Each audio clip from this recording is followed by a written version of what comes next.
our channel. Today we have a very special guest, my parents. Hello. This is Boy Beats and this is Simply Bella. So they have their own channel as well, guys. So we'll put it up here. Okay, their channel. Today, guys, we're gonna talk about just some life experiences and some life lesson from the parents. We will be doing Q&A and then you guys will have to answer it. Okay. So let's go back to the beginning when you met. What was your first impression of each other?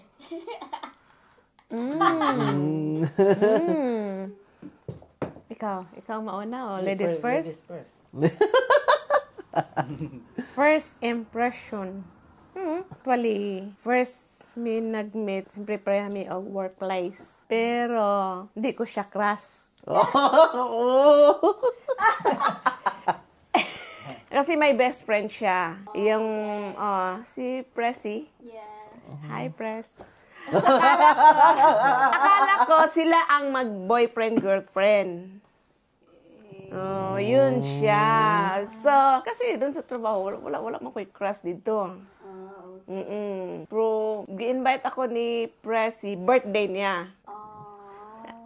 Ato ta kay Boy, birthday niya. Kisa man na si Boy. Katong nasa grocery good ka na nag-adto dali. Tapos, nasa kauban, best friend po niya sa grocery nga gusto magligaw sa ako, Oh, sure. Diba kabalo ka, no? Wala. Tapos, to make the story short, sinadto ko sa iyang birthday. First meet dito sa Bula. Tapos, ayun. Hatod ko nila pauli sa Mambalay. Walang nangyari. Ito, bakit siya nangutana sa akong pangalan? Oy! Tapos, pagka the following day, balik na po sa trabaho. Nangutana na si Precious ako, nangutana daw si Boy, unsa daw imong pangalan? Okay. Oy! Yung ba yung dito na story? ko siya. Yung ba yung story ba? So, ikaw, sa imong nakita sa ko ato nga that day, nga nag-adto ko sa imuha. Ako, wala man ko gibati ato. Sakita eh. Asang dili. First impression na masaya. To make a long story short. Shoot na Actually, itong panahon, before, siguro, less than a week, bago mag-breakan ato, nag-break. Panagkibutas ka. Break from heartbreak. Nag-breakan ko sa girlfriend ko that time ba. So, yun ako, parang revenge ba. Hala ka niya. Gibot, gihimo ka niya pa nakikita. Rebound! Dili na siya, kumbaga, gi-plan sa Ginoo nga mag-ingatong maitubo para ma-meet siya. So, itong time na, not because broken-hearted that time, pero kastuhanan man ko that time. So, yun ako nga, it was a plan of God nga magkaroon og diferensya para maging successful lang isa. So, nung nag-time, mo na to, nag-birthday, tapos pag umasa akong birthday, marag naigo ni Cupido. Naigo ni Cupido! Uy, wait lang! So, Naigo ni Cupido. Labat first time. nagkuhan ko. Actually, atong time, nandun na sa Kimball Plaza. Ang Kimball is 4th floor, di ba? It's a mall, by the way. Oh, is it? Oh. Mall Plaza. Third floor, hantod third floor. So, imagine ang kabisi sa tao that time. So, pero nangita ko pamaagi nga. Kay katong panahon na, daghan kayo empleyado, more than 1,000. Noon mini-presi nga kami ang mag-shoota. Pero wala ko to kasi Presi, nagapaningkamutan ako nga madala sa Ginoo po si Presi that time. Dalon ako simbahan, close me. O to, mag-break me, uban me. Pero itong after ato, ina-istorya na ako si Presi. Nagpa-bridge ko ba? Sure! Pressy, shout out po! Thank you, Presi. So, wala. So, kulot-kulot para sa buhok niya ganahan magkukulot. Long hair man ko niya. Long hair siya, Curly. nagkaroon long hair. So sa ato pa kung dili ko curly hair, dili ko nimo Di naman crush. siya reason. Siguro gihimo bunda sa Ginoo ang tanan para mahimo instrument good. Hindi man na reason nga. Hindi na ko maagi ang Ginoo. Kung anong nagpakulot pud ka. Okay, gusto sa Ginoo nga mo na mahitabo. Plan. Ay mo na ako. So, ngayon ako kumagi nga makilala na ko sa in short. Di. Okay.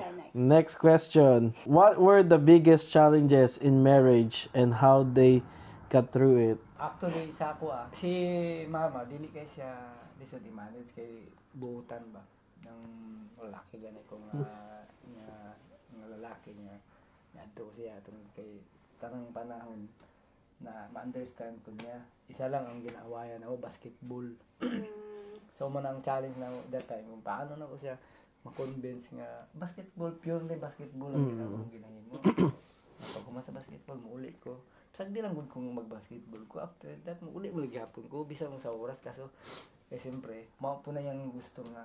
Ginapagpasablan ko niya. Pero, the moment nga kinanglan ko time, mawala man gud sa akong isip tungod sa basketball mo na away mi. There was a time nga nag-awot ang among away mga 3 days waiting ugay tungod sa basketball. Wala mi gaaway og kwarta. Ug uban pang mga staff sa basketball lang gid nga. Amo na pinaka sa ako ang challenge na ako paano na ko siya mapaintindi ba. Ikaw, wala same.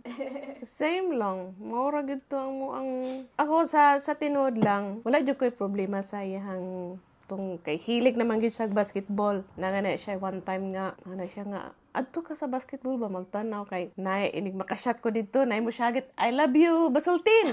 Wow, sure. Ana. Pero ako lahi man gud ko. Kutob lang siya diha sa I love you pero wala. Kaya dapat mag I love you too. Anya dili man gud ko ingon nga kanang marang mag-jealous gud nga mag-selos nga kanang nay mag-ano. Kato lang gid nga time nga suko kay ko saya kay okay lang kung gibiyaan ko niya nga na ako sa balay na gagmay pa mo ni kuya. Dili pa gid sa balay.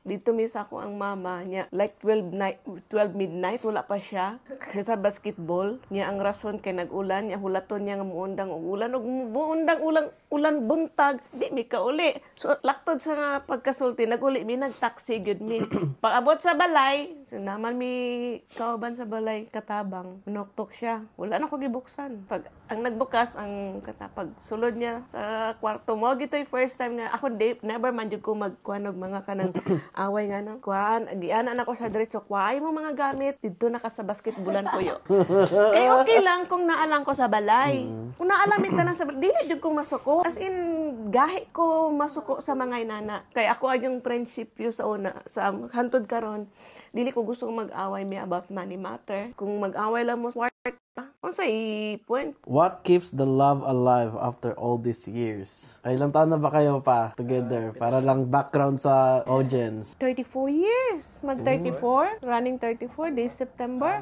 2021 man. Like Kuya's age is 32. So 31. So this September 34. Wait, is he 33, Kuya? 1992 man. Kuya's an old man. Oh,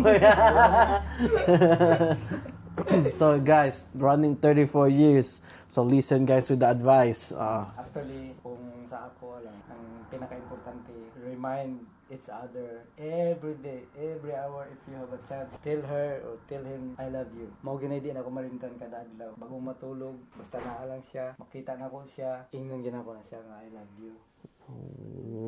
Di, wala ginagakupas. Pila na. Pero pangutangan na siya. Every time, the best nga ma-remind ang inyong relasyon, ang communication ninyo. Kung naamoy chance nga, naamoy mga importante nga mga dates sa kinabuhi, like wedding anniversary or birthday, okay man maghatag og mga material like souvenirs or bulak. So ka naman mo siya, kung mo kupas, at the end of the day, mo kupas ng rose nga imong gihatag. Pero okay na siya, dili na siya useless. Baga dako po na sang tabang sa inyong relasyon. Pero the most mo ako sa experience ko, every time nga pwede nimo masultian, bisag gunghong lang I love you. Karon inana ko na sa every time bakong matulog, I love you. mamata. Bisag ingana na mong edad, mag good morning gapon. Good morning ma. Kumustahon ako na sa iyang trabaho. Sa iyang experience the whole day. Kunya maminaw kung siya mag-istorya. Kung siya mag-istorya, paminawon ako siya. O even sometimes makiyon ko nga murag useless na kanang di naman kinahanglan istorya. Form nga mag-istorya mo about something importante kaya na siya. Yes, mauna siya. I think mauna siya ang nagapa-strong sa among relasyon. Ginapa-feel ako siya nga ako dili ko perfect nga bana. Kumbaga sa layman's term, murag tsamba lang gani ko nga nakachamba ko. Siya ako. Haba ng hair. Ginaingon po na ko siya. Pangutanan siya. May gani ka ikaw akong naasawa, otherwise basin naadto ko sa, di ba? Kay among pamilya broken biya. So ginapaningkamutan gina ko na sa nga maghatag og importansya para dili mag-break among pamilya. Which is very happy ko tungod kay nakita ko akong pamilya nga intact. It's because ako ang nag-set ko example. Muna ingon ako kay kuya sa una kung unsa akong ginahimo pwede nimo sundon di gini. Kung makita ko nimo nagasigarilyo, pag nanigarilyo ka di ko masuko kay nakita man nimo sa ko ah. Kung makita ko nimo nga nagasugal ko, kung makita ta nga nagasugal, di ko masuko. Kay nakita man nimo sa ko. So same ona siya. Muna happy ko. Now we're gonna move to the second part of the podcast. Who was the stricter parent and who was the more fun one? I can answer that. Anak. Okay. The stricter. Yeah. She's the fun one. But he's the stricter in terms of discipline. And then she's quiet. He's more batak in the disciplining and rules, you know. But she's just quiet. But fun man po si Papa, but like, yeah. But yeah. Pero what can you say about it? Kinsa for you? Fun. I mean, say both nimo fun. Well, like chill lang, like, you know, like murag friend.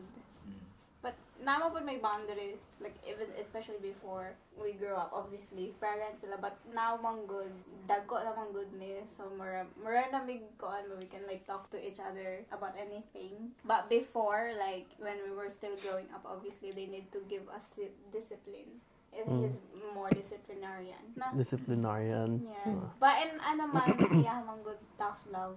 What value do you guys want to share with me and Aina, or to like all people who's like starting their marriage? Simple lang man ang pamilya, dili man sa ingon nga para sa ubang nga gihimo nila complicated manggod. So ang pamilya manggod kung sa ako lang dili sa complicated. There's challenges pero everything manggod na ay solution, everything na ay part. So kung ako ang values nga pwede na ko tultisin, upat man lang balik-balik ba. So pag ang pamilya nag-form ang pamilya o nagpakasal mo, unahon gid yung communication yun siya. Dili gid pwede nga wala mo tingganay. Ayaw palipasan adlaw nga dili nimo sa kumustahon. So communication is a very very vital sa relasyon. Bisag mga ingon ako bisag mga useless things pero i-communicate nimo siya. So in a way, ma-form ninyo ang inyong relation. Ang next is ang commitment. From the start pa nga gikasal mo unsa ingon ninyo, nag-promise mo for better and for worse till death do us part. So that's a commitment nga pwede dili ninyo pwede isalikway. So I mean kalimtan. Unsa man mahitabo, unsa man mag ups and down ang sitwasyon sa inyong relasyon, back to basic, back to commitment nga inyong isumpa. Ang daghan kay witness. Di ba? That time ma-settle ang tanan. Ang next is ang confession. Matuto ka confess sa imong sala. Kung feeling mo nga ikaw ang may sala, ngay nagpasaylo. Kita lalaki, ako ang prinsipyo. Kita man lalaki, kita man nangligaw. Mangita ka pamaagi nga ikaw magsettle sa sitwasyon. Bisan sayop niya, akong ginahimo naon nimo. Pasaylo ako sa imo ang sala. Sorry for your mistake, guys. Diba? So, ikaw ang naghimo og way. Kaya ang gitudlo sa akong pastor sa una, buhay pa among pastor, ikaw ang nag-court. So, dapat ikaw ang mangitag pamaagi nga masitil ang issues o sa mga issue. And the next thing, a very important thing, Christ-centered. So, kung ang imong balay, founded sa Ginoo, bisan pa ng unos na dira, unsa pang mga bagyo maabot ang kinabuhi, ang Ginoo gyud ang pinaka-foundation nimo, dili maun sa inyong marriage. Sekundary lang money, sekundary lang na, musunod man lang na siya. Mag-follow. Follow. Ana lang, si forces mao lang na pero may ako ang ginabalik-balik og advice sa mga couple. Which is gina-apply na mo. Dili pwede mag-advise ko sa imo nga wala na ako gina-apply. Since before until now, unsa ang pinaka-huge Lesson. like not in the just life in general. Lesson. Biggest lesson na natutunan nyo in the life, in your life, not in the marriage life, just like general lang. Generally, Yeah, generally. ang huge lesson nga akong natutuhan, ang himo sa akong ginikanan, dili na ako dapat himuong basis nga mao ay akong panginabuhi. Kung unsa ang experience sa akong parents, kay ako ang pwede maghimo sa akong way. Okay? So, ang mahitawang good sa mga tao, kung unsa ilang makita silang parents, same po ang possible nga mahitabo na sundon. Dili, kung unsa ang gihimo sa akong parents, mangitaon lang ako ang pwede na ako apply. Dili na ako siya sundon. Una akong gi-apply sa akong pamilya. Since gamay pa ko, maingon ko nga dili na ako sundon. Maghimo ko sarili na akong way. Ikaw ma.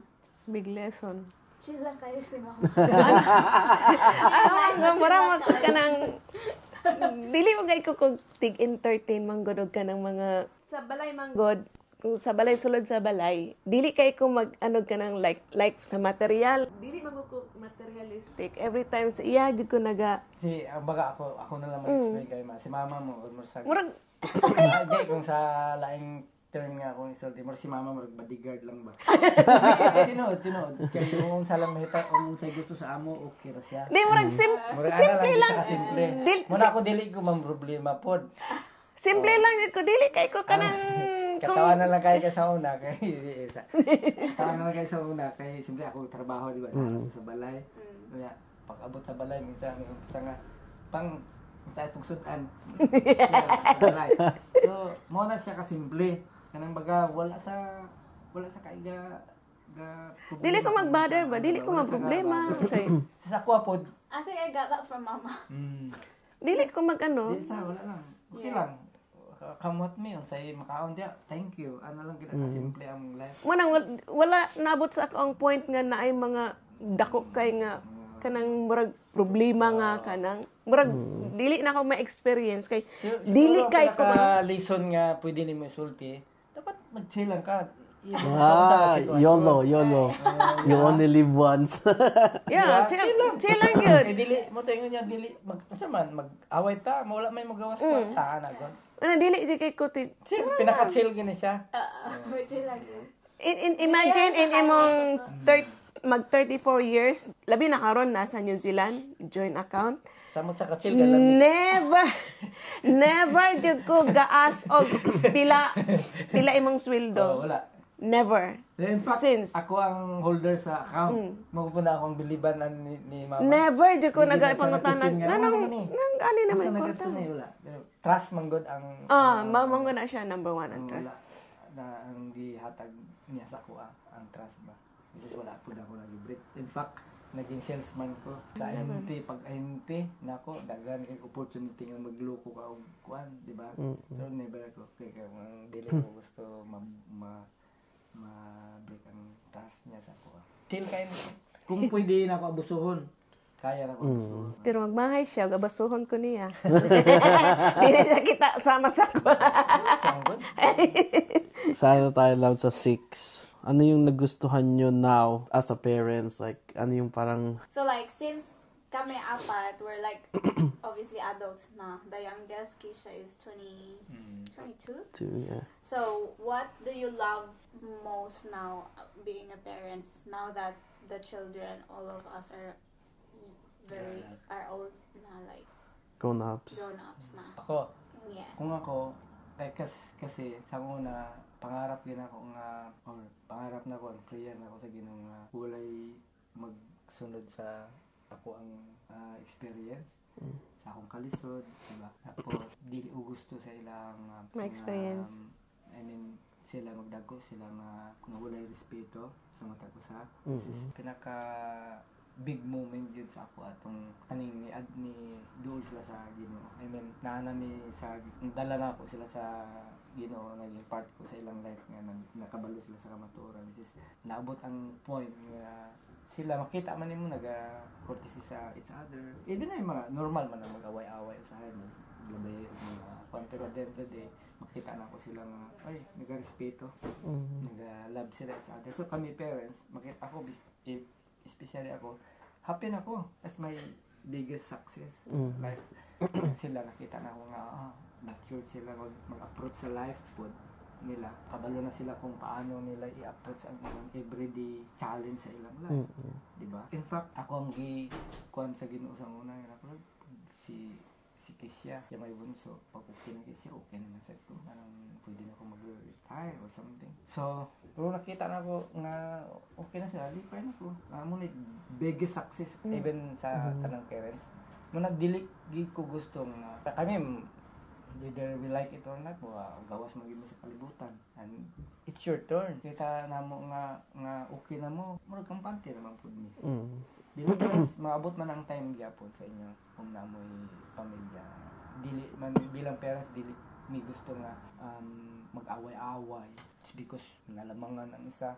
Muna ako, there was a time nga naabot ang moment nga pigado kay may wala may kwarta na birthday. Gina-explain ako sa kay kung mag-birthday maningkamot ko nga mag-celebrate gid sila isa-isa kay layo pa na maningil naman sila sa kuan. Ang birthday na ako sa October, mana. Layo pa kaayo. Ya ako po bilang parent mag-struggle gid ka sa gusto nimo bless gid ang bata, di ba? Pero sa time nga dili na ako kaya, nag-birthday, i-explain ako sa tatlo nga birthday ni Ate Aina. So, wala ko choice. Kaon na ako sa Jollibee. Wala pa yung cellphone that time. Kaya kung napatay yung cellphone, nag-viral lang niya ito. Ipakaon ako sa para maabot ang ma-celebrate niya yung birthday. Siya isa nagkaon. Sa tatlo. So, diba? So, success na ako bilang parents. O, success na mo bilang parents. Makita na silang united sila, nagahigugmaan. Kumbaga, nagkasinabtanay. Tinabangay. Wala man ko'y 100 million. Wala may property. Ako yuta sa Pilipinas pero ginaprinda pa rin sa una ko ito. Nay property gamay. At least man lang nakita na ko sila karon nga. Like karon nakita na ko nga naa siya sa in good hands siya. Si Japet in good hands po. Happy na ko ana. Anduhan na lang nako ang ginapray karon nga maadto po sila sa In good hands. Yeah, mawalang bilang as a part po sa parents labi sa ako mama kanang masubok ko kung ako ang mga anak labi na may asawa kanang ginasakit. Sakiton sa husband. Baliktad.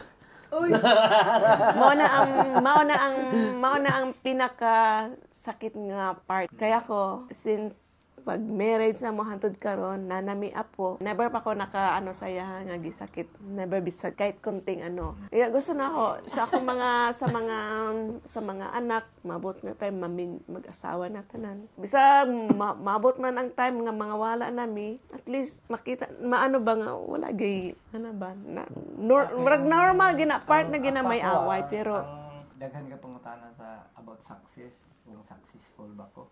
Halimbawa, pangutanong ko na are you success? Yes, because depends how you define the success. The word success. So, kung maingon ka sa ako nga successful ka, yes, I am successful. Why? My children, buo sila. Wala sila gaaway. That's my success. Naghigugmaan na sila. Kung may problema, katidabangay sila. It's my success. O pangutanong ko nimo, na kay 100 millions ba? Wala! Because money can define my success. Ang akong pamilya mo rin mag-define sa akong success. Okay guys, last one. A message na gusto nyong iwanan for the future grandchildren nyo. So they can watch this again and again when they grow up and grandchildren, mga apo. Love your family. Bisag unsa mahitabo sa kalibutan, magira man, magbunog man ang mga ibang tao, love your family. Kay bisag unsa mahitabo, family is forever. Yeah. Family good.